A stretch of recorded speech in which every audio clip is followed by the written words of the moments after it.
J'en discute avec la ministre du Patrimoine, Pascale Saint-Onge. Bonsoir, Madame la ministre. Bonsoir. Vous avez parlé hier d'une entente historique. Bon, les négociations, on le sait, ont été très longues. Vous avez dû mettre de l'eau dans votre vin. Quelles sont les concessions que vous avez faites à Google? On n'a fait aucune concession parce que le gouvernement, mon travail, c'était d'arriver avec une réglementation qui allait fonctionner. On a écouté les commentaires de Google, on a écouté les commentaires des gens du secteur du média, des gens du public aussi. Une des choses que Google avait dit, c'est que nous, on veut avoir de la prévisibilité. Et une des choses qu'ils voulaient savoir, c'est en vertu de cette nouvelle loi, combien on va devoir payer aux médias d'information au Canada. Ça, c'était la première chose. Puis la deuxième chose, ils voulaient savoir avec qui ils allaient devoir négocier.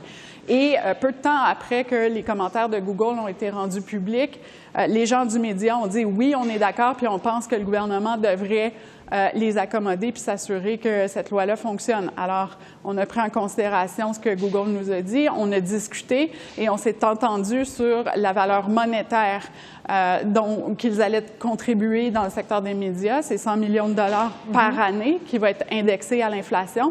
Et évidemment, ils vont pouvoir continuer d'offrir tous les services que leur plateforme peut procurer, puis qu'il y a une valeur aussi qu'on dit non monétaire. Et ça reste à discuter entre Google et le collectif des médias. Oui.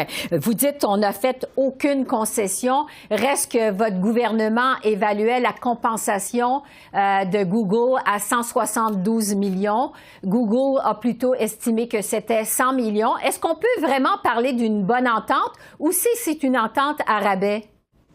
Tu sais, Mme Bégin, il n'y a nulle part dans le monde où on sait exactement de quelle façon puis à quelle hauteur Google contribue aux médias dans les différentes régions du monde. Même en Australie, notre loi a été basée sur un peu celle de l'Australie, mais l'entente a été prise derrière des portes closes. Alors, on ne sait pas exactement à quelle hauteur est cette contribution-là. On ne sait pas qu'est-ce qui est la valeur monétaire, qu'est-ce qui est la valeur non monétaire. On ne sait pas exactement à qui cet argent-là va. Nous, on s'est assuré ici au Canada qu'on avait une approche qui était transparente, que également c'était clair, les médias qui allaient avoir accès. On s'est assuré aussi qu'il allait avoir une place à la table des discussions entre Google et les médias pour les médias de langues officielles en situation minoritaire, les médias autochtones, les médias indépendants, les médias locaux et régionaux. Alors, c'est vraiment une grande avancée. Puis en plus, on se réserve le droit de rouvrir cette entente-là si jamais on s'aperçoit qu'il y a des meilleures ententes qui surviennent ailleurs dans le monde. Bon.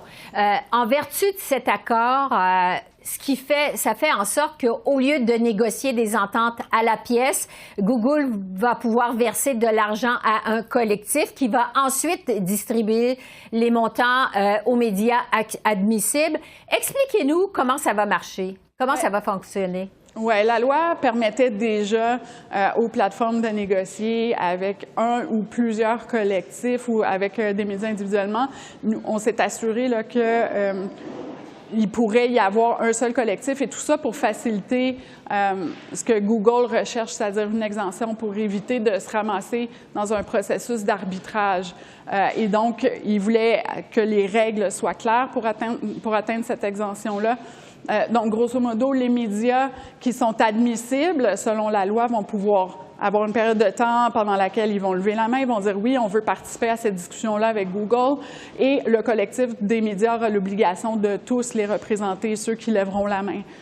Et les critères d'éligibilité sont très clairs là, dans la loi. Oui, justement là-dessus, vous savez que le Bloc québécois et le gouvernement du Québec demandent que cet argent n'aille pas à Radio-Canada ni à la CBC, qui sont déjà financés par l'État. Quel est votre avis à vous là-dessus? Bien, c'est que, en fait, présentement, là, cette loi-là, ce qu'elle a fait, c'est créer un cadre de négociation commerciale entre les plateformes numériques, qui sont des entreprises milliardaires, et les médias. Je pense que d'exclure le contenu qui est produit par un diffuseur public, c'est le mauvais message à envoyer. Leur contenu a une valeur et doit avoir une valeur pour les plateformes comme Google et les autres.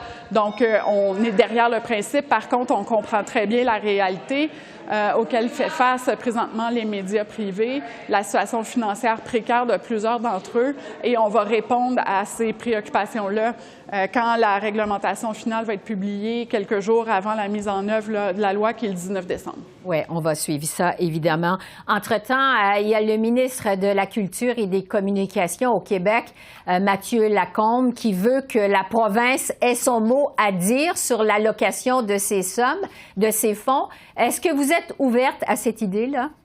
Bien, j'ai très hâte de rencontrer mon collègue Mathieu Lacombe au cours du mois de décembre. On va travailler ensemble pour voir de quelle façon nos deux gouvernements peuvent aider dans ce qui se passe là, avec la crise des médias, puis comment on peut en faire plus chacun de notre côté. Par contre, il s'agit vraiment d'une loi fédérale qui va être administrée par le CRTC.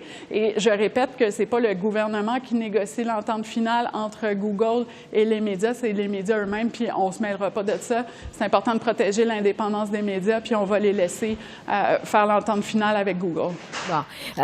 En attendant la suite des choses, on le sait, vous n'avez pas réussi à vous entendre avec Meta. En réaction à C-18, il n'y a plus de nouvelles canadiennes sur Facebook et Instagram.